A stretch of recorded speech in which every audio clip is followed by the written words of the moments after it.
निजे ब्रह्मपुर विधानसभा प्रार्थी विक्रम पण्डा अच्छा आज्ञा एत दिन नामांकन पत्र दाखल ठार बर्तमान प्रचार शेष दिन आज लोक केते पहुंची पार्टी बर्तमान कौन आशा रखिंट कौन लोक आह्वान करेंगे। ए वर्ष कम समय थिला तथापि आम चेष्टा करूँ समस्त पाखे पहुंचा प्राय से सफल होइछु एवं विशेष भाव आम गोटे मुहूर्त कि गोटे मिनिट भी नष्ट करूँ तेणु आमर कार्यक्रम प्राय कहवाई गले आम सफल होती कि समस्त पाखे पहुंचा तो असंभव तथापि आम सफलतार सहित समस्त पाखे पहुंचार सफल होती कहले कम समय था समय केते सदुपयोग कर लोक पाखे पहुंचे मुझे कहली आम गोटे मिनिट भी नष्ट करूँ आम जिते पारिच लोक पाखक जावाई एवं से सफलता आम निश्चित भाव सफलता हो। आज कार्यक्रम कौन रही शेष दिन शेष प्रचार जेहेतु सांसद प्रार्थी आज शेष दिन एवं आज आम विभिन्न छक और विभिन्न जगह को लोक पाख अपील करवा एवं शेष दिन जेहेतु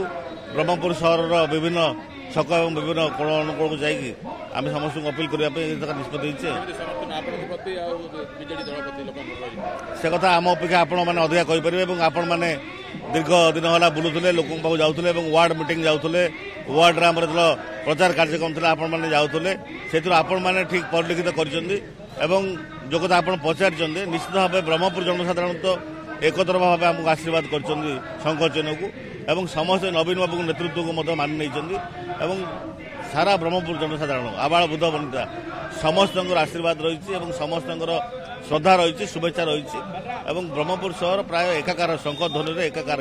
गोटे कथा चंद्रशेखर साहू कथा कहतु कि आप कथा कहतु निजे डॉक्टर रमेश चंद्र साहू पट्टनायक आप सारथी बनी और शोभायात्रा रही प्रचार कार्य से दायित्व नहीं निश्चित भाव डॉक्टर रमेश चंद्र साहू पट्टनायक जी आम लोकप्रिय विधायक से निर्वाचन दायित्व मंग धरती नेतृत्व ही आम निर्वाचन ब्रह्मपुर सहर आम लड़ीचु एवं आम सफलतार सहित लड़ीचु और जहाँ जहाँ कार्यक्रम जहाँ दरकार आवश्यकता था से सबू कार्यक्रम आम सफलतार सहित आम निर्वाह करूँ।